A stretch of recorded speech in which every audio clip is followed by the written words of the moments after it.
Welcome all of you dear students and my dear friends. Welcome back once again. मैं हूं doctor वेद। और NEET exam को पहली बार में कैसे पास करना है इसके सफर पे हम लोग चल चुके हैं। आपके सामने कुछ क्वेश्चंस होंगे, उस क्वेश्चंस के चार ऑप्शंस होंगे और आपको सही जवाब बताना है। अब उसमें देखना है कि आपका जो जवाब होता है वो कितना सही होता है। अगर आप इस सेशन में जितने भी क्वेश्चंस हैं, अगर आप उनका सही जवाब दे पाते हैं तो निश्चित रूप से आप पहली बार में एग्जाम पास करने योग्य बनते जाएंगे। ठीक है, तो प्रकाश संश्लेषण में ऊर्जा का अवशोषण किसके द्वारा होता है? क्वेश्चन है, चार ऑप्शन आपके पास होंगे, क्लोरोफिल, ऑक्सीजन, कार्बन और जल, वाटर। इसका सही जवाब अब तक आपने सोच लिया होगा कि प्रकाश संश्लेषण में ऊर्जा का अवशोषण किसके द्वारा होता है। ठीक है, चलिए अब चेक करते हैं कि आपने जो जवाब दिया वो सही है या गलत है। तो सही जवाब होता है आपका क्लोरोफिल। क्लोरोफिल जो है प्रकाश संश्लेषण में जो प्रकाश ऊर्जा होती है उसको अवशोषण करने का काम करता है, उसे अवशोषित करने का कार्य करता है। Okay, now next question is, मानव में मूत्र का निर्माण क्यों होता है? इट मीन्स यूरिन का निर्माण क्यों होता है? ये तो आप देखिए, चार ऑप्शन आपके पास आ रहे हैं। अपशिष्ट का उत्सर्जन, हाइड्रोजन को निकालना, कार्बन को निकालना, वसा को निकालना। सही जवाब क्या होगा इसको चेक करेंगे। देखो, मानव में यूरिन का जो निर्माण होता है ये तो क्लियर हो गया कि खून से जो भी हानिकारक तत्व होते हैं उसको वो फिल्टर करता है और फिर बाहर निकालने का काम होता है। लेकिन क्या उसमें हाइड्रोजन निकलते हैं, कार्बन, वसा, क्या क्या चीज निकलता है, या अपशिष्ट का उत्सर्जन होता है? ये चार ऑप्शंस आपके पास है और जो जवाब आपको देना है बिल्कुल सही देना है, कहीं भी इफ बट नहीं होना चाहिए।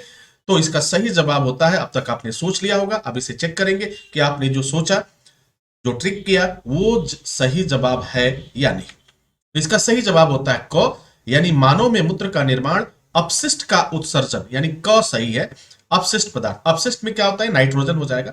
और ब्लड में आपके जो भी चीज हानिकारक तत्व है जो जीव के लिए सही नहीं होता है उसको क्या किडनी के द्वारा फिल्टर कर दिया जाता है और उसके बाद से वह यूरिन के माध्यम से, मूत्र के माध्यम से वो बाहर निकल जाता है, वह उत्सर्जन कहलाता है। ठीक है, तो इसमें अपशिष्ट का उत्सर्जन जो ऑप्शन होगा वो बिल्कुल सही होगा। ठीक है, अगला क्वेश्चन, अम्ल का स्वाद होता है, एसिड, जो अम्ल की बात कर रहा हूं एसिड, तो इसका स्वाद कैसा होगा? चार ऑप्शन आपके पास आएंगे, मीठा होगा, खट्टा होगा, स्वादहीन होगा, कड़वा होगा। अब तक आपने सोच लिया होगा कि अम्ल का स्वाद कैसा होता है, ये तो शायद आपको मालूम है। तो इसका सही जवाब होता है खट्टा।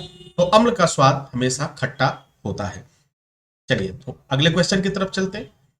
जब कोई धातु अम्ल व आर्द्रता के संपर्क में आती है तो क्या होता है? जब कोई धातु अम्ल व आर्द्रता के साथ, या आर्द्रता का मतलब क्या हुआ, नमी, के संपर्क में आएगा तो क्या होगा?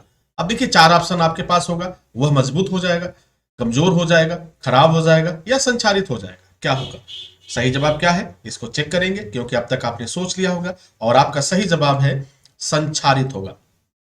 जब कोई धातु अम्ल व आर्द्रता के संपर्क में आती है तो वो क्या होने लगती है, वह संचारित होने लगती है, क्योंकि दोनों चीजें यहाँ पे क्या है, एसिड भी है और नमी भी है, आर्द्रता भी है। अगले क्वेश्चन की तरफ बढ़ेंगे। अगला क्वेश्चन कहता है कि चिप्स बनाने वाले चिप्स की थैली में ऑक्सीजन के स्थान पर कौन सा गैस डालते हैं? तो ऑक्सीजन के स्थान पर सोचिए, वो चिप्स हमेशा जो फूला फूला सा दिखाई देता है, बड़ा टेस्टी लगता है, उसका स्वाद हमेशा बना रहता है, जबकि बने हुए काफी समय हो जाते हैं फिर भी वो खराब नहीं होते। तो वहां पे क्या डालते हैं, ऑक्सीजन को हटाया जाता है, ये बात तो क्लियर है। लेकिन डाला क्या जाता है उस जगह पे, आपको कौन सा गैस डालते हैं? तो यहां देखते हैं, चार ऑप्शन आपके पास है, कार्बन है, हाइड्रोजन है, सोडियम है और नाइट्रोजन है। सही जवाब क्या है अब तक आपने देख लिया होगा। चलिए चेक करेंगे कि आपने जो सोचा, आपने जो ट्रिक किया वो सही है या गड़बड़ है। इसका सही जवाब होता है नाइट्रोजन।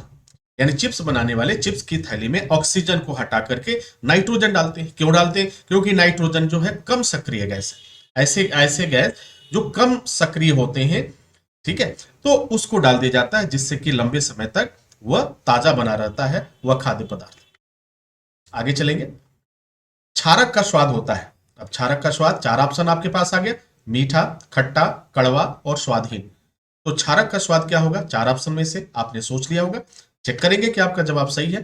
कड़वा, अगर आपने ग सेलेक्ट किया था तो बिल्कुल आपका जवाब सही है। ये कड़वा जो होता है इसका आंसर होगा। क्षारक का टेस्ट जो होता है हमेशा कड़वा होता है। अगले क्वेश्चन की तरफ देखेंगे।